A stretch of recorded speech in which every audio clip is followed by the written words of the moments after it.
देव भगवान की चरणों में सादर चरण स्पर्श, सादर प्रणाम। इस पथ पर चलने की सबसे बड़ी चुनौती ये है, सबसे बड़ी, जो श्लोक 12 में मैंने आपको समझाया। इस पाथ पर चलने की सबसे बड़ी चुनौती है सुख को समझना।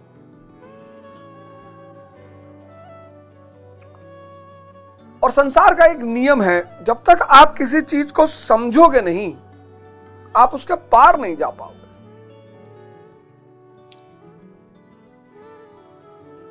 द्वितीय अध्याय का जो 12वां श्लोक है, वो बड़ा क्रांतिकारी श्लोक है।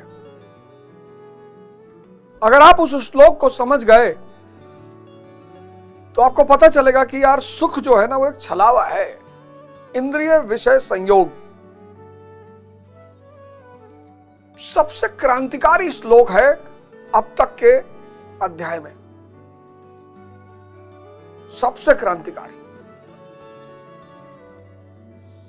कि सुख जो है वो इंद्रिय विषय संयोग का खेल है।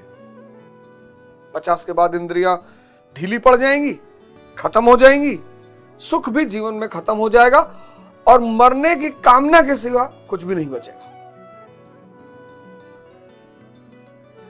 इसलिए बुद्ध वो जो 4 चीज देखते हैं ना, बुजुर्ग आदमी देखते हैं, बुजुर्ग में इंद्रिय खत्म हो चुकी, इनएक्टिव हो चुकी है। बीमारी, इंद्रिय इनएक्टिव, मृत्यु, इंद्रिय इनएक्टिव। तो चौथी चीज वो देखते हैं कि सन्यासी में इंद्रियों के सुख पर आनंदित नहीं है, चेहरा चमक रहा है, आनंदित होते हुए जा रहा है, क्योंकि इंद्रिय विषय संयोग का खेल खत्म कर दिया है उसने तप के द्वारा। अब वो अपनी चेतना के उस पर आनंदित है, किसी पे निर्भर ही नहीं है। ये बहुत गलत विचारधारा है आम लोगों की कि सन्यासी त्यागी है और उसके जीवन में कोई सुख नहीं है, आनंद नहीं है। सर वो परम आनंद में है। जिसने भी इंद्रिय विषय संयोग को तोड़कर चेतना से संबंध बना लिया, उसकी पर निर्भरता खत्म हो गई। सुख के लिए दूसरों पर निर्भरता, हम सब सुख के लिए दूसरों पर निर्भर हैं। इंद्रियों का जीवन यानी दूसरों पर निर्भरता, और यही हमारे दुख का कारण है।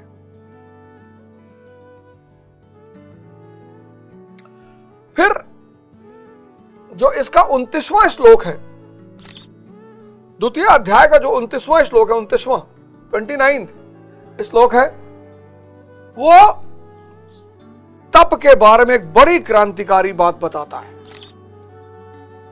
29वां श्लोक बड़ी क्रांतिकारी, वो भी समझने योग्य है। कहता है कि क्योंकि साधन पार नहीं लगाता। क्या बात है, साधन पार नहीं लगाता। पूजा पाठ, ध्यान, योग,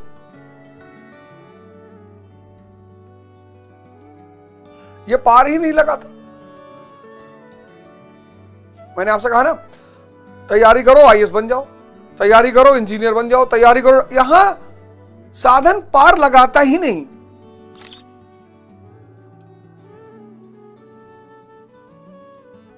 अक्रिया है, अक्रिया,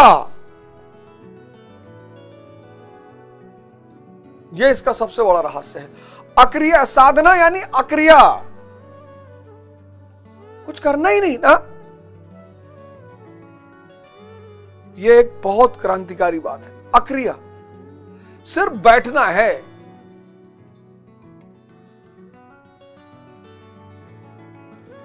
अक्रिया। और 30वां श्लोक, ओ हो, वर्ण, चातुर्वर्ण, 30वां श्लोक। आज आप देखिएगा कि आपकी कौन सी अवस्था है। हमको पता ही नहीं होती कि हमारी अवस्था कौन सी है। चातुर्वर्ण, 4 वर्ण, चातुर्वर्ण। कभी कभी कुछ सिद्धांत मानव ने बड़े क्रांतिकारी खोजे, कुछ चीजों की खोज मनुष्य ने बहुत जबरदस्त तरीके से की, लेकिन बाद में वो चीजें कुरीति का शिकार हो गई। धर्म मनुष्य की सबसे क्रांतिकारी खोज है, धर्म। लेकिन मनुष्य के लिए अभिशाप भी है धर्म। धर्म मनुष्य की सबसे क्रांतिकारी खोज है, लेकिन धर्म का काम क्या है? मनुष्य का उत्थान, इंद्रियों से चेतना तक।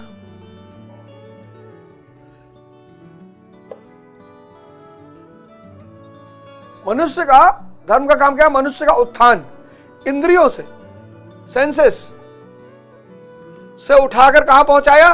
कॉन्शियस। सिद्धार्थ को क्या बना देगा? बुद्ध। इंद्रिय विषय संयोग से बाहर निकालकर परम आनंद की स्थिति में ला देगा, सच्चित आनंद। मनुष्य की दूसरी बड़ी खोज थी आश्रम।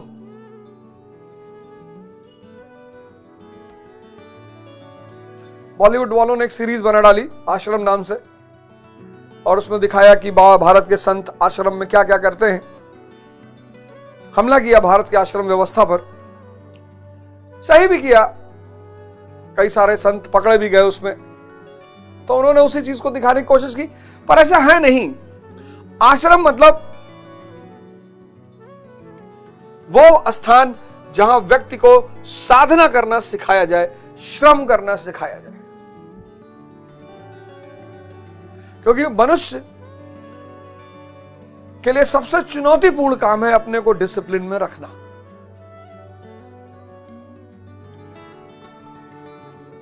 सबसे चुनौतीपूर्ण काम मनुष्य के लिए है खुद को डिसिप्लिन में रखना। आश्रम वो जगह है जहां उसे डिसिप्लिन में रहना सिखाया जाता है।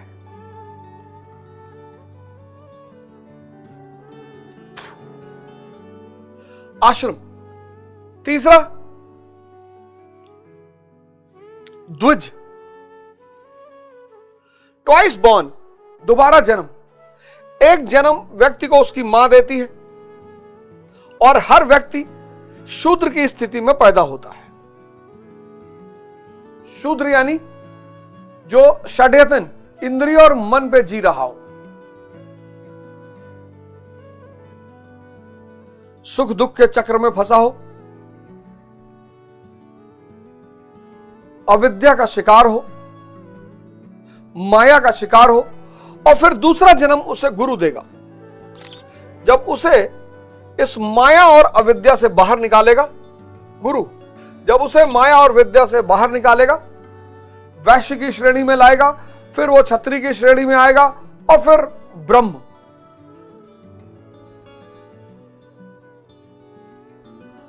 ऐसी चौथी व्यवस्था है वर्ण व्यवस्था।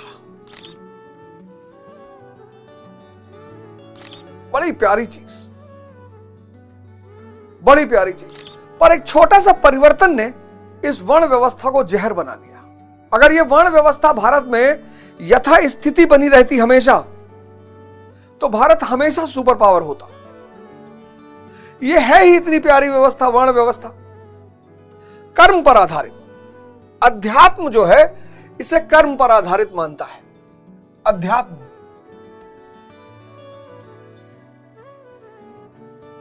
कर्म पर आधारित। जैसे बुद्ध वर्ण व्यवस्था का सपोर्ट करते हैं, पर वो कहते हैं कर्म पर आधारित। ब्राह्मणवाद ने क्या किया? इसको जन्म पर आधारित कर दिया। अब सारे ब्राह्मण चाणक्य थोड़ी होंगे, और ना सारे राजपूत राणा सांगा होंगे।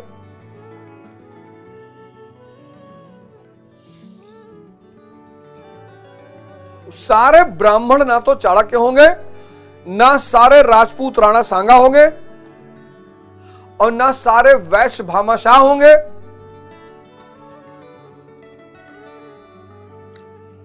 और ना सारे शूद्र संत रविदास होंगे। संभव ही नहीं है, पॉसिबिलिटी ही नहीं है, साधना करना पड़ेगा। तो जब यह वर्ण व्यवस्था जन पर आधारित हो गई, बस वहीं भारत के विनाश की इबारत लिखी जाने लगी। इतनी प्यारी चीज, सिर्फ एक चीज बदल दिया गया जन पर आधारित, कि जो ब्राह्मण कुल में पैदा हुआ वो ब्राह्मण बनने के लिए बहुत श्रम करना पड़ेगा।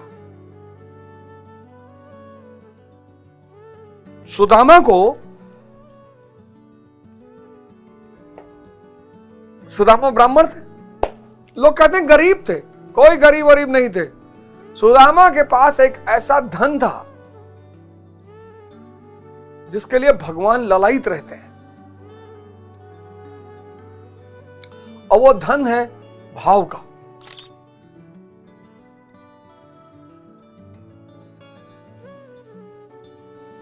भगवान के बड़े सारे मित्र गरीब रहे होंगे, ऐसा थोड़ा सिर्फ सुदामा गरीब थे। भाव, भजन बना है, भाव के भूखे हैं भगवान। 30वां श्लोक जो है इतने बड़े विज्ञान की चर्चा करता है। आप सब लोग आज इस बात को बहुत गौर से सुनिए और देखिए कि हमने कैसे विज्ञान को खो दिया। देहि नित्यम मवध्यो अयम देहे सर्वस्य भारता तस्मा तसर्वाणि भूतानि न तुम सोची तुम हर्षि। अर्जुन, यह आत्मा सबके शरीर में सदैव अवध्य है, अकाट्य है, इसलिए संपूर्ण भूत प्राणियों के लिए तू शोक करने योग्य नहीं है। आत्मा अविनाशी है, अरूप है,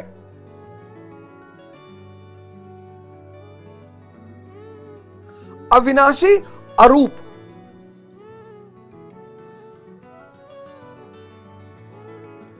इन दो भौतिक आंखों से वो दिखती ही नहीं,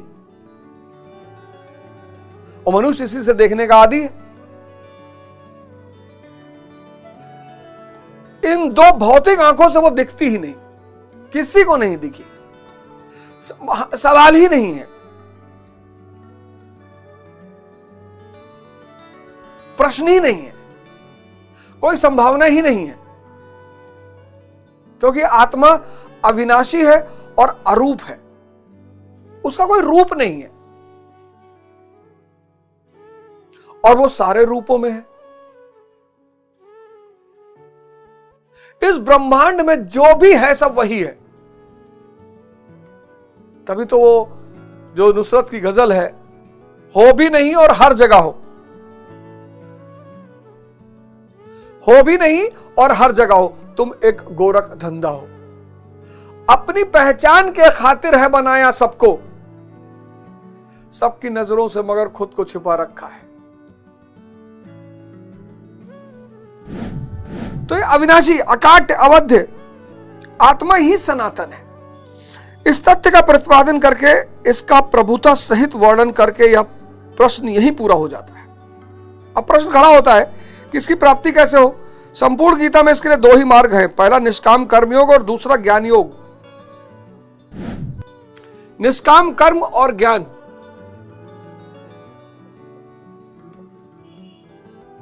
निष्काम कर्म योग और ज्ञान योग।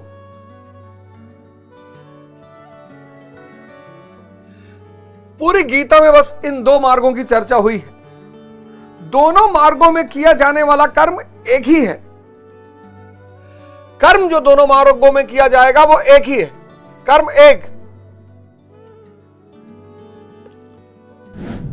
उस कर्म की अनिवार्यता पर बल देते हुए योगेश्वर श्री कृष्ण ज्ञान योग के विषय में कहते हैं आगे दो ही मार्ग बताए, निष्काम कर्म योग और ज्ञान योग। आगे इसको समझाया, बुद्धि और इष्ट के मार्ग पर चलने वाला। इन दोनों शब्दों को आगे श्लोक में समझाया है कि इन दोनों का मतलब क्या है। लेकिन फिर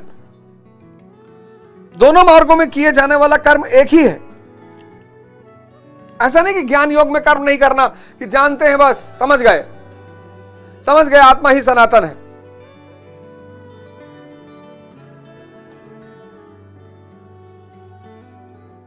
समझ गए इंद्रिय विषय संयोग नहीं करना, समझ गए ठीक है, पर साधना तो करनी पड़ेगी।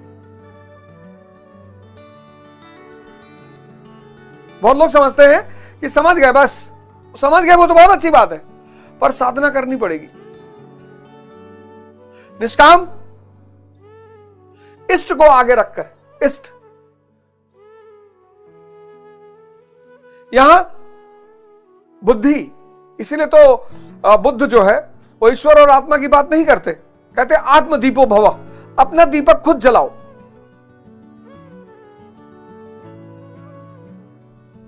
बुद्ध जो है वो ज्ञान मार्गी है, बुद्ध वो ज्ञान मार्गी है। अर्जुन जो है निष्काम कर्मयोग का पालन करने वाला है। बुद्ध ज्ञान मार्गी है, बुद्धि के सहारे आगे बढ़ रहे हैं, और अर्जुन इष्ट के सहारे आगे बढ़ रहा है।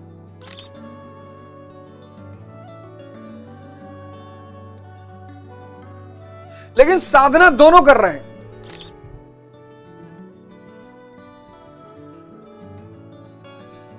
कहोगे यार अभी तो कह रहे थे कि साधन से कुछ होता नहीं, यही तो खेल है, यही तो रहस्य है,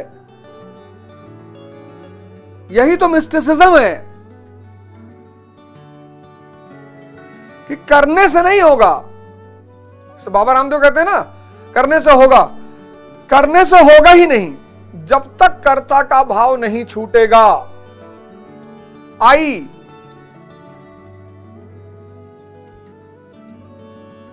व्यक्ति पैदा होता है, जब व्यक्ति पैदा होता है तो उसको मैं का भाव समाज देता है, परिवार देता है, बड़ा महत्व है इसका।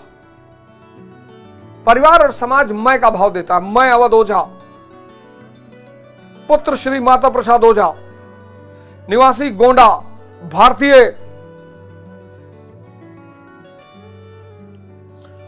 और जैसे ही यह व्यक्ति युवा होता है वैसे ही समाज कहता है विवाह करो, विवाह कराओ, विवाह कराओ। ऐसा ना हो चुनौतियां देखकर इसका मैं टूट जाए, कमजोर पड़ जाए, सन्यासी बन जाए। विवाह कराओ इसका, अरे पकड़ विवाह कराओ इसका। क्योंकि विवाह मैं को शक्तिशाली बनाने का सबसे बड़ा माध्यम है। मेरी पत्नी,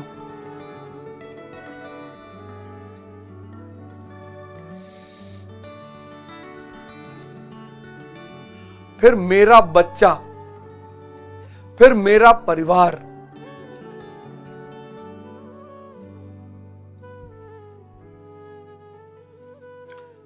जब तक कर्ता का भाव, ये मैं जब तक खत्म नहीं होगा तब तक साधना चलेगी। लेकिन इस साधना में तुम कुछ नहीं कर पाओगे, आशीर्वाद के सिवा, बैठने के सिवा। गुरु के अलावा कोई रास्ता ही नहीं है, ही नहीं। नहीं तो कबीरदास जी भगवान से तुलना करते गुरु की, और भगवान से बड़े होने की तुलना करते कभी ना करते। तो साधना तो करनी पड़ेगी, श्रम करना पड़ेगा, श्रमण बनना पड़ेगा, सन्यासी बनना पड़ेगा। लेकिन मामला सारा होगा आशीर्वाद से। तुम सिर्फ बैठो। यही इस मार्ग की सबसे बड़ी पीड़ा है कि साधन से प्राप्त नहीं होगा। मतलब छोड़ दे, भाग्य पर छोड़ दे, नहीं, साधना करना पड़ेगा। और दोनों में से कोई एक मार्ग आप निकाल लो। निष्काम कर्मयोग, इष्ट को सामने कर लो और साधना करो, या बुद्धि का सहारा ले लो और सामना करो और साधना करो, पर साधना करना पड़ेगा।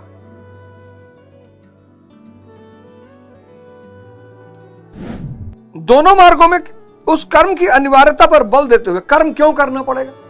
अब सवाल यह उठा कि कर्म क्यों करना पड़ेगा, कर्म क्यों, बहुत बड़ा प्रश्न। और इस कर्म पर आधारित वर्ण में विभाजन। स्वधर्मापि चावेक्ष न विकंपितुमहर्षि धर्म्यादि युद्धक्षो धर्म्यादि युद्धक्ष अयंत छत्रस न विद्यते। अर्जुन, स्वधर्म देखकर भी तू भय करने योग्य नहीं है। अब एक नया टर्म आ गया, स्वधर्म। स्वधर्म देखकर भी तू भय करने योग्य नहीं है, क्योंकि धर्म संयुक्त युद्ध से बढ़कर अन्य कोई परम कल्याणकारी मार्ग क्षत्रिय के लिए नहीं है। सबको करना है। अभी तक तो आत्मा शाश्वत है, आत्मा सनातन है, वही एकमात्र धर्म है कहा गया। अब यह स्वधर्म कैसे? धर्म तो एकमात्र आत्मा ही है, वह तो अचल स्थिर है, तो धर्माचरण क्या है? वस्तुतः इस आत्म पथ में प्रवृत्त होने की क्षमता हर व्यक्ति की अलग अलग होती है। स्वभाव से उत्पन्न इस क्षमता को स्वधर्म कहा गया है। वस्तुतः इस आत्म पथ में, ये जो आप साधना के पथ में चलते हैं ना, आत्म पथ, इस आत्म पथ में चलने की जो क्षमता है, आत्म पथ में प्रवृत्त होने की क्षमता हर व्यक्ति की अलग अलग है। हर व्यक्ति की अलग अलग है। स्वभाव से उत्पन्न इस क्षमता को स्वधर्म कहा गया है। स्वभाव से उत्पन्न इस क्षमता को स्वधर्म कहा गया है।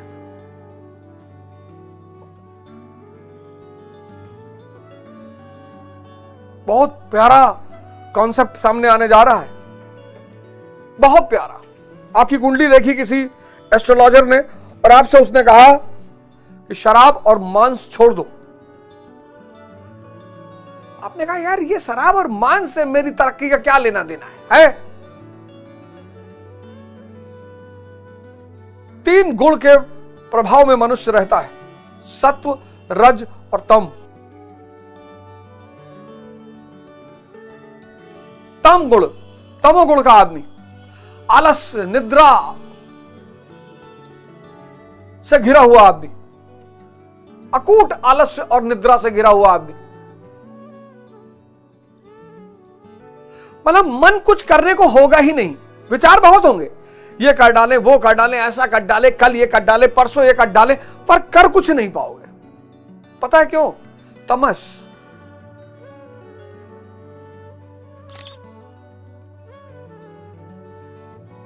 तमस गुण। मैंने बहुत लोगों को देखा, मैं एक समय था, मैं खुद इस चीज का शिकार था। विचार बहुत थे, होता कुछ नहीं था। और बड़े अच्छे अच्छे विचार कि ये कर डालो, ये कर डालो, ये कर डालो, ऐसा कर डालो, पर हो कुछ ना। तमस मतलब मन कुछ करने ही नहीं देगा, उठने नहीं देगा, चलने नहीं देगा। आपको डॉक्टर ने कहा है कि 5 किलोमीटर चलो, पर वो चलने ही नहीं देगा। तमस। फिर उससे थोड़ा आगे बढ़े रजस, रजगुण, रजोगुण, थोड़े से लड़ने की क्षमता आ गई, छत्रत्व आ गया, जो चाहेंगे उसको करेंगे। और सत्व में तो परम गुण आ गए। परम 2 बजे रात में उठ के नमाज पढ़ रहे हैं, 3 बजे रात में उठ के पूजा कर रहे हैं, और जिसने इन तीनों गुण को काट लिया वो गुणातीत हो गया, परमात्मा हो गया। ऐसे स्टूडेंट भी अलग अलग हैं।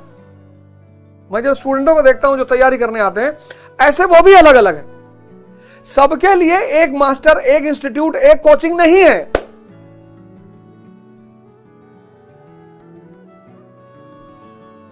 क्यों?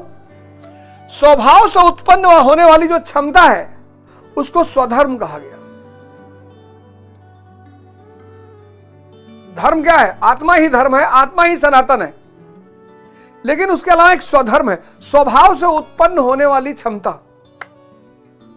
अब इस स्वभाव से उत्पन्न होने वाली क्षमता ने मनुष्य को 4 भाग में, अब गौर करना कितनी क्रांतिकारी बात करने जा रहे हैं। इस स्वभाव से उत्पन्न होने वाली क्षमता, इसी एक सनातन आत्मिक पथिक पर चलने वाले साधकों को महापुरुषों ने स्वभाव की क्षमता के अनुसार 4 श्रेणियों में बांटा है। स्वभाव की क्षमता यानी स्वधर्म, स्वभाव की क्षमता के आधार पर 4 श्रेणियों में बांटा है। 4 श्रेणी। पहला श्रेणी शूद्र,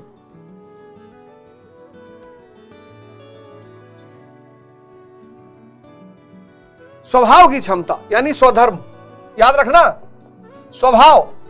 स्वभाव की क्षमता यानी स्वधर्म। 4 श्रेणी, शूद्र, वैश्य, क्षत्रिय और ब्राह्मण। साधना की प्रारंभिक अवस्था में प्रत्येक साधक शूद्र अर्थात अल्पज्ञ होता है। अल्पज्ञ, कुछ नहीं पता, घंटों साधना की प्रारंभिक अवस्था में प्रत्येक साधक शूद्र अर्थात अल्पज्ञ होता है।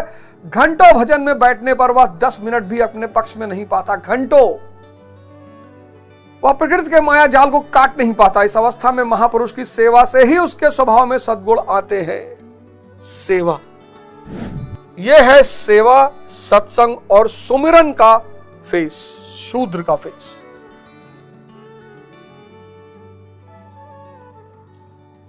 आज आप देखो, आज क्यों समाज इतना परेशान है? सब शूद्र की अवस्था में है, सब तमस प्रधान, इंद्रिय प्रधान, सब।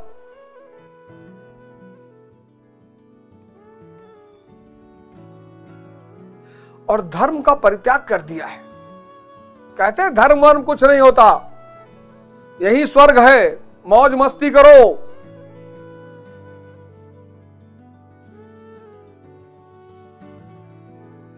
और इन अज्ञानियों का अपना मंदिर पैदा हो गया, बार। इन अज्ञानियों ने अपना मंदिर बना लिया, बार, बियर बार। ये अज्ञानियों का मंदिर है। मदिरा, सिगरेट, स्त्री,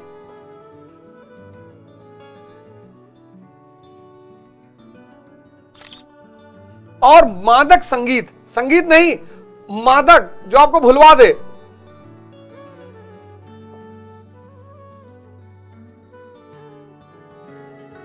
अब शूद्र की अवस्था का मनुष्य अगर यहां पहुंचेगा जो अल्पज्ञ है, आप सोचो उसका क्या हाल होगा। आजकल के बच्चे, जो लोग कह रहे हैं ना आजकल के बच्चे बर्बाद होते जा रहे हैं, शूद्र की अवस्था में है, अल्पज्ञ, कुछ पता ही नहीं। वो शूद्र की अवस्था का व्यक्ति जब यहां पहुंच रहा है तो और इंद्रिय विषय संयोग और गहरा होता जा रहा है, और गहरा, और अंधकार में जा रहा है वो व्यक्ति। इसको क्या चाहिए था? इस अवस्था के व्यक्ति को क्या चाहिए था? इस शूद्र अवस्था के व्यक्ति को क्या चाहिए था? सत्संग।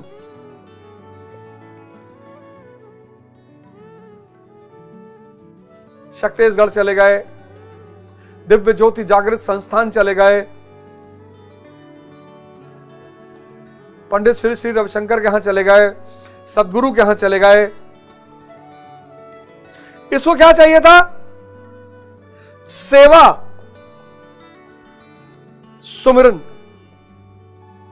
जितना रोशनी के पास ये रहेगा, सेवा। शूद्र के लिए सबसे बड़ा धर्म है सेवा। किसकी? सदगुरु की, समाज की।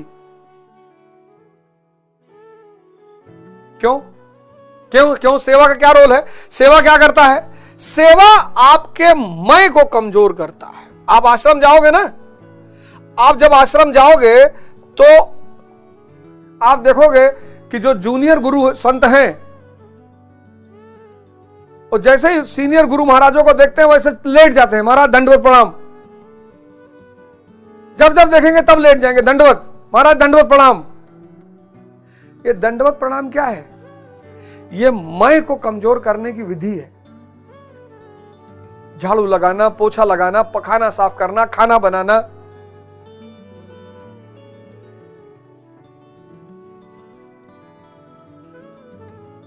आज के मां बाप तो कहते हैं हम अपने बच्चों को काम ही नहीं करने दे रहे। आज के तो मां बाप कह रहे हैं भाई साहब अपने बच्चों को काम ही करने नहीं दे रहे। गलत कर रहे हैं, उनको थोड़ा बहुत काम करने दें।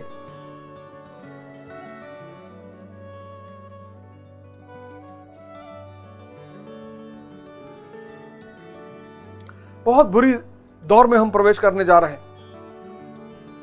बहुत बुरे दौर में हम प्रवेश करने जा रहे हैं, बहुत बुरे। हम इतने बुरे दौर में प्रवेश करने जा रहे हैं कि अगर हम जागृत नहीं हुए तो फिर विनाश और अंधकार के सिवा कुछ भी नहीं बचेगा। फिर जो दूसरा चरण मनुष्य में आता है, वो दीक्षा लेता है, आश्रम जाता है, सेवा शुरू करता है, तो दूसरे चरण में वो क्या हो जाता है? वैश्य। वैश्य।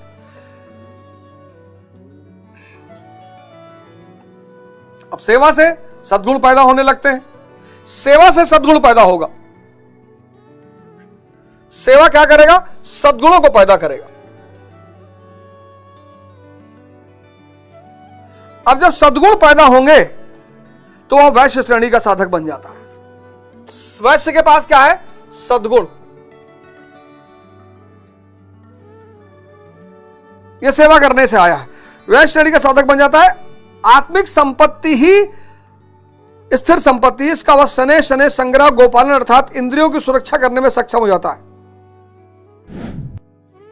गोपालन, गो यानी इंद्रियां, गाय पालना नहीं, गोपालन, गो यानी इंद्रियां, इंद्रियों की रक्षा।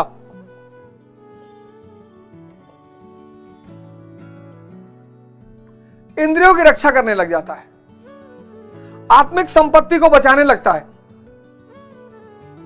संपत्ति अब वैसे है तो संपत्ति तो बचाएगा ही। आत्मिक संपत्ति, आत्मिक संपत्ति, आत्मिक संपत्ति को बचाने लगता है।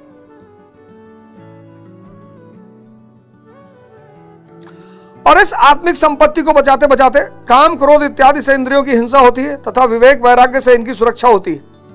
विवेक वैराग्य से, विवेक इस शब्द का मैं इतना इस्तेमाल करता हूं, विवेक, विवेक और वैराग्य।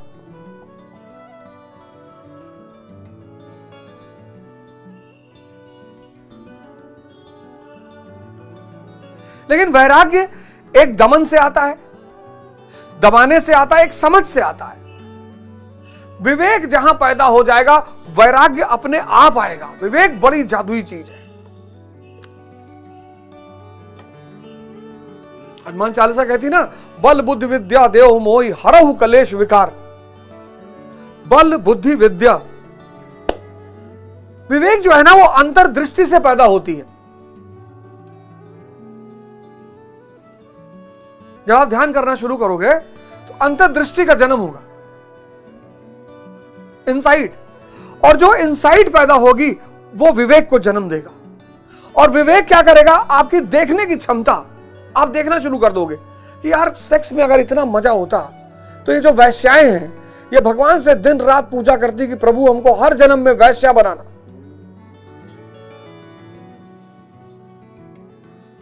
अगर सेक्स में इतना मजा होता तो ये सारे बुजुर्ग जवानों से कहते हैं कि छोड़ना मत गुरु।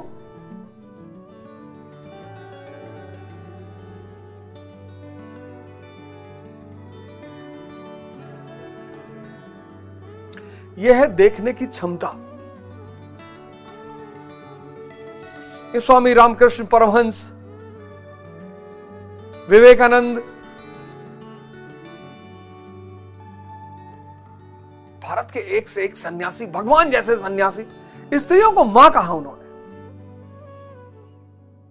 दिखाई पड़ गया। ध्यान साधना किया। मैं खुद ही कभी कभी सोचता हूं, मैं इस बात को खुद कभी कभी सोचता हूं। मैं चाहता हूं कि हर व्यक्ति को मैं पकड़ पकड़ के कहूं भैया ध्यान करो। ध्यान अंतर्दृष्टि को पैदा करेगा, आंतरिक दृष्टि को।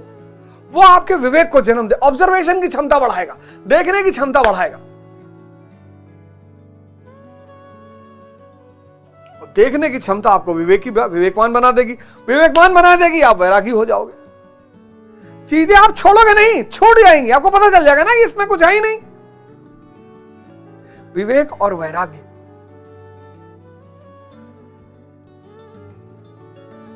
नहीं तो लड़ाई चलेगी, बहुत लड़ाई चलेगी। डायबिटीज के पेशेंटों से पूछो चावल छोड़ना कितना कष्टकारी है उनके लिए। मिठाई तो बहुत दूर की बात है। कोई डायबिटीज के पेशेंटों से पूछे, और मैं आपको बता दूं कि डायबिटीज शुद्ध ध्यान के अभाव की बीमारी है, शुद्ध। अगर आपको शुगर ठीक करनी है, आप ध्यान करो, आपकी जो इंद्रियों का सबसे शक्तिशाली भाग है, यानी आपका जीभ, वो आपके नियंत्रण में आ जाएगा। भोजन पर जो है आपका ना, वो कब्जा हो जाएगा। आप जो चाहोगे वही खाओगे।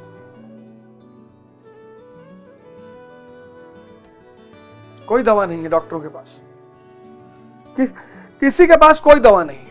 अब ये विवेक, वैराग्य, गोपालन यानी इंद्रियों की रक्षा, आत्मिक संपत्ति का विकास, किंतु प्रकृति को निर्बीज करने की क्षमता, मतलब माया को काटने की क्षमता इसमें नहीं रहती वैश्य में। फिर यह तीसरा चरण आता है। क्रमशः उन्नति करते करते साधक के अंतःकरण में तीनों गुणों को काटने की क्षमता अर्थात छत्रित्व तो आ जाता है। क्षत्रिय, तीनों गुणों को काटने की क्षमता, तीनों गुणों को काटने की क्षमता।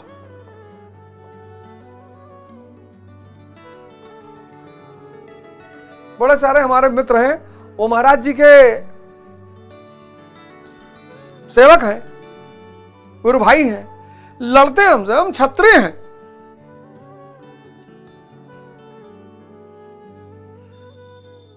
गुरु भाई तो छोड़ो, कहते हैं हम गुरु महाराज के रिश्तेदार हैं। अच्छी बात है, आपका सम्मान किया जाना चाहिए। और आप गुरु महाराज के साथ रहकर, आप जाति से कोई ब्राह्मण नहीं है, जाति से कोई क्षत्रिय नहीं है, कर्म से।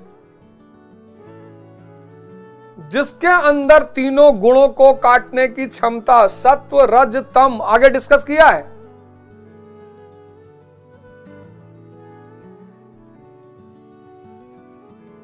तम बुद्धि को कुंठित कर देता है।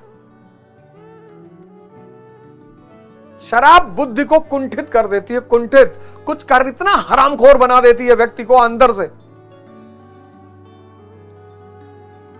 अंदर से इतना। यह मांस और शराब,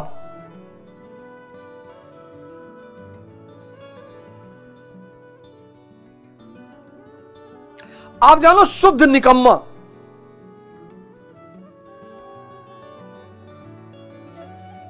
कहते हैं भाई साहब खाए बिना रहा नहीं जाता। बिल्कुल, यह बात एकदम सत्य। मैं तो इस दौर से गुजरा हूं, मैं तो समझ सकता हूं, मैं दर्द समझ सकता हूं। जो भी मांसाहारी हैं मैं समझ सकता हूं, वो अति मूर्छा की अवस्था में है। मांसाहारी यानी मूर्छा, शराब यानी मूर्छा, ये दोनों चीजें अति मूर्छा की अवस्था में इनका सेवन किया जा सकता है। क्योंकि जैसे संवेदना पैदा होगी वैसे ही करुणा पैदा हो जाएगी। जबान का वो जो जिह्वा की वासना है वो खत्म, ध्यान जीभ की वासना को खत्म कर देगा। और जीभ की वासना जब खत्म हो जाएगी तो व्यक्ति जीभ के लिए थोड़ी खाएगा, शरीर के लिए खाएगा। और शरीर तो भुने हुए चने पे बहुत आराम से चलेगा। मूर्छा, मैं भुक्तभोगी हूं, मैं भुक्तभोगी हूं। मैं एक संप्रदाय में था, 1998-2000 की बात है। तो मैं एक संप्रदाय में था। अब पता नहीं उस संप्रदाय में ऐसा क्यों कहा उन्होंने, पर उस संप्रदाय में लोग मीट खाते थे। कहते थे मीट मना नहीं है। हमें लगा यार ये सबसे अच्छा संप्रदाय है जहां मीट मना नहीं है।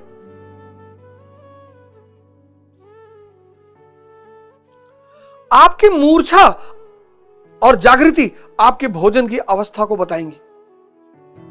ये जो साधु सन्यासी हैं, आप देखो, जागृति तो जीवित रहने के लिए भोजन करेगी ना, और मूर्छा जीभ की हवस के लिए भोजन करेगी। तो जब तीनों गुण, और अर्जुन क्या है? क्षत्रिय श्रेणी का साधक है अर्जुन। इसी स्तर पर प्रकृति और उसके विकारों को नाश करने की क्षमता आ जाती है। प्रकृति और उसके विकार को नाश करने की क्षमता आ जाती है। इसलिए युद्ध यहीं से आरंभ होता है। क्रमशः साधन करके साधक ब्राह्मणत्व की श्रेणी में बदल जाता है। इस समय मन का शमन, इंद्रियों का दमन, धारावाही चिंतन, सरलता, अनुभव, ज्ञान इत्यादि लक्षण साधक में स्वाभाविक प्रवाहित होते हैं। इन्हीं के अनुष्ठान से चलकर वह क्रमशः ब्रह्म में प्रवेश पा जाता, जहां वह ब्राह्मण भी नहीं रह जाता। फिर ब्राह्मण गुणातीत, गुणातीत, तीनों गुणों के ऊपर, तीनों गुणों के ऊपर, ना उस पे तमस है, ना उस पे रजस है, ना उस पे सत्व है, वो गुणातीत हो चुका है, गुणों के ऊपर जा चुका है। यहां पे क्या है? यहां पे सारे गुण हावी हैं, है नहीं, हावी हैं, और तमस सबसे ज्यादा हावी है। सेवा करो, सद्गुण पैदा होगा। सद्गुण से आप किस श्रेणी में आ जाओगे? वैश्य की श्रेणी में आ जाओगे। अब जब आप सद्गुण से वैश्य की श्रेणी में आ जाओगे तो आप गोपालन कर, इंद्रियों की रक्षा, आत्मिक संपत्ति की रक्षा करने लगोगे। विवेक पैदा हो जाएगा, अंतर्दृष्टि पैदा हो जाएगी, और विवेक से वैराग्य पैदा हो जाएगा। कुछ छोड़ना नहीं पड़ेगा, छूटेंगी चीजें। फिर आप साधना करते करते करते करते करते ये चीजें इतनी मजबूत हो जाएंगी कि आप क्षत्रिय की श्रेणी में आ जाओगे। तीनों गुणों को नाश करने की क्षमता। अब प्रकृति आप पर हावी नहीं हो सकती, अब उर्वशी आपके ऊपर हावी नहीं हो सकती। अर्जुन के साथ हुआ ना, उर्वशी भी तो आई, स्वर्ग की अप्सरा। अप्सराएं आती हैं सबके टेस्ट के लिए।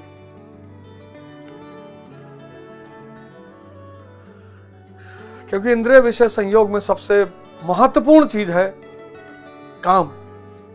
शंकर जी ने जला दिया, कामदेव आए छेड़ने शंकर जी को, शंकर जी ने आंख खोली, जला दिया। ये था तीसरी आंख। ये आजकल के बच्चे बेचारे, युवा, इनको पता नहीं क्या क्या सिखाया जा रहा है। इनको पता, अच्छा वो पश्चिम का सिद्धांत मानववाद का, वो भी गलत नहीं है। वो पश्चिम का सिद्धांत, वो पश्चिम के सिद्धांत यहां लागू किए जा रहे हैं, यहां चलेगा नहीं, यहां वो चलेगा नहीं। भला आप सोचो, सेक्स की गोली आएगी बाजार में,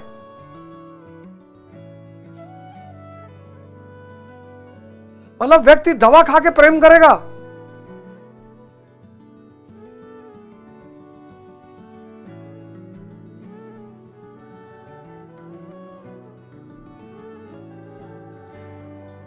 और फिर जब अर्जुन युद्ध के द्वारा, कठोर साधना के द्वारा उन तीनों गुणों को काट के ब्राह्मणत्व में प्रवेश करेगा तो वो गुणातीत हो जाएगा। फिर वो ब्राह्मण से भी ऊपर ब्रह्म में विलीन, बूंद समानी समुद्र में। विदेह राजा जनक की सभा में महर्षि याज्ञवल्क्य ने चाक्रायण, उशस्ती, कहोल, अरुणी, उद्दालक और गार्गी के प्रश्नों का समाधान करते हुए बताया कि आत्म साक्षात्कार का पूर्णतया संपादन करने वाला ही ब्राह्मण होता है। कौन है ब्राह्मण? शुक्ला, तिवारी, पांडे, ओझा, ये सब ब्राह्मण नहीं है। नाराज हो जाएंगे मेरे ऊपर। यह आत्मा ही लोक, परलोक और समस्त प्राणियों को भीतर से नियमित करता है। सूर्य, चंद्रमा, पृथ्वी, जल, वायु, अग्नि, तारागण, अंतरिक्ष, आकाश एवं प्रत्येक क्षण इस आत्मा के ही प्रशासन में है। या तुम्हारा आत्मा अंतर्यामी अमृत है, अमृत अक्षर है, इसमें भिन्न सब नाशवान है। जो कोई इसी लोक में इस अक्षर को ना जानकर हवन करता है, तप करता है, हजारों वर्षों तक यज्ञ करता है, उसका यह सब कर्म नाशवान है। जो कोई भी इस अक्षर को जाने बिना इस लोक से मरकर जाता है वह दयनीय है, कृपण है, और इस अक्षर को जानकर इस लोक से मरकर जाता है वो ब्राह्मण है। बृहदारण्यक उपनिषद में अर्जुन क्षत्रिय श्रेणी का साधक है। भगवान ने कहा चातुर्वर्ण मैं सृष्टम, मैंने बनाया। और किस आधार पर बनाया? गुण कर्म विभागशः, गुणों के माध्यम से कर्म को 4 भागों में बांटा।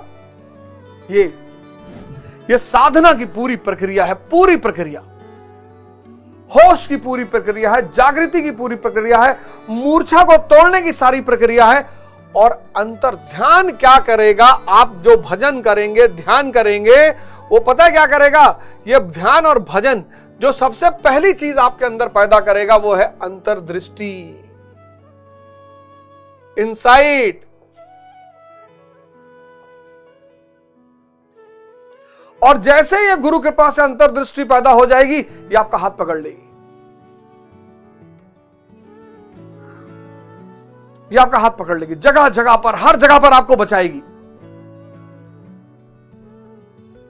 एक छोटी सी दिया आपके अंदर जल जाएगा, वो हर जगह आपको बचाएगा, आपकी रक्षा करेगा। क्योंकि प्रकृति तो बहुत ताकतवर है, इतनी जल्दी छोड़ेगी नहीं। वो विवेक का दिया, वो अंतर्दृष्टि का दिया, वो आपके अंदर जग जाएगा और आपकी हर जगह रक्षा करेगा, और फिर आप धीरे धीरे इस सोपान पे ऊपर की तरफ बढ़ने लगेंगे।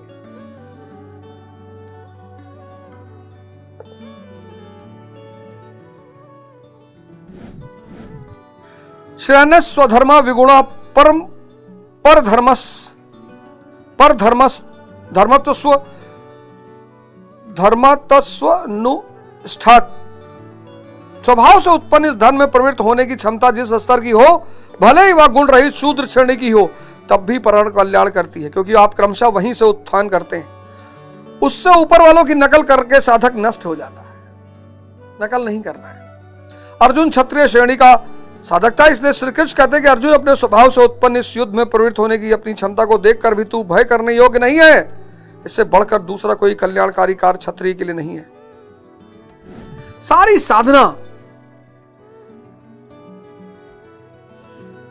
साधना इन गुणों को काटकर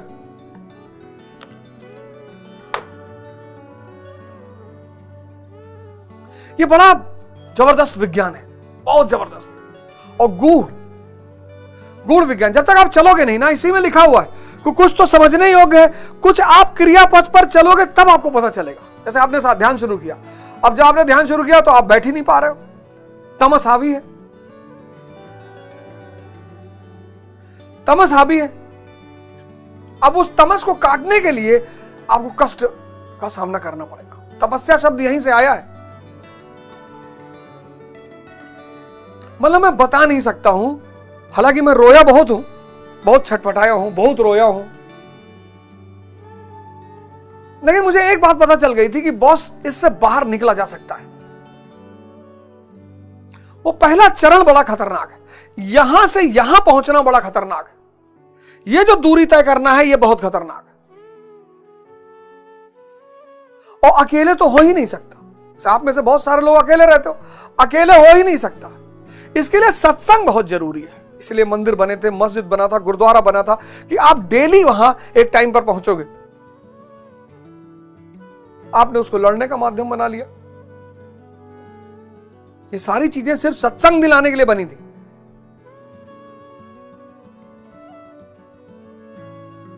अब बार में भी तो एक सत्संग है।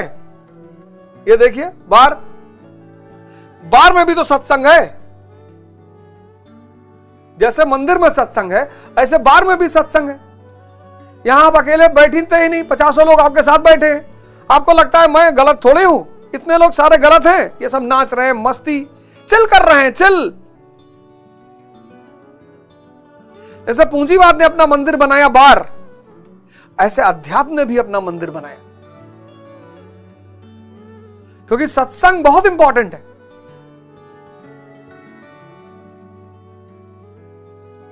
सत्संग आपको साहस देता है आरंभिक चरण में। अगर क्लास के 10 लड़के मुर्गा बने हो तो मुर्गा बनना कष्टकारी नहीं होता, लेकिन अगर अकेले बने हो, यहां की जो साधना है, इस स्टेज की जो साधना है, ये सत्संग की साधना है। फिर आप इससे ऊपर उठेंगे, फिर आप अकेले, फिर तो आप एकांत में आ जाएंगे। लेकिन आरंभिक चरण में सत्संग बहुत मस्त है। इसलिए आप सबसे सादर हाथ जोड़कर निवेदन है, किसी ना किसी गुरु से जुड़ें, किसी ना किसी आश्रम से जुड़ें, संगत करें। आपके क्षेत्रों में आप जहां रहते हैं वहां बहुत सारे संस्थाएं चलती हैं,